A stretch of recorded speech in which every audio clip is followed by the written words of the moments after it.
Γεια σας, κομμωτήριο είστε εδώ? Όχι, ταβέρνα. Κομμωτήριο είμαστε, πώς μπορούμε να σας εξυπηρετήσουμε? Και εσείς είστε η κομμότρια? Όχι, ο αρχιμάγειρας.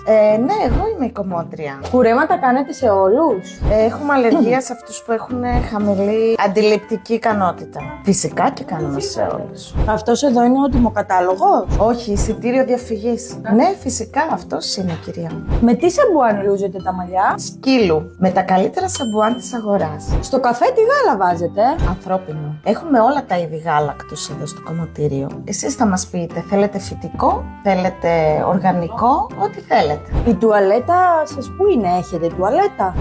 Στο πάρκο πάμε και τα κάνουμε, στο δέντρο. Φυσικά και έχουμε τουαλέτα, μπορείτε να πάτε μέσα. Εδώ πληρώνω? Όχι δίπλα, στο κατάστημα. Ναι, φυσικά, εδώ πληρώνετε.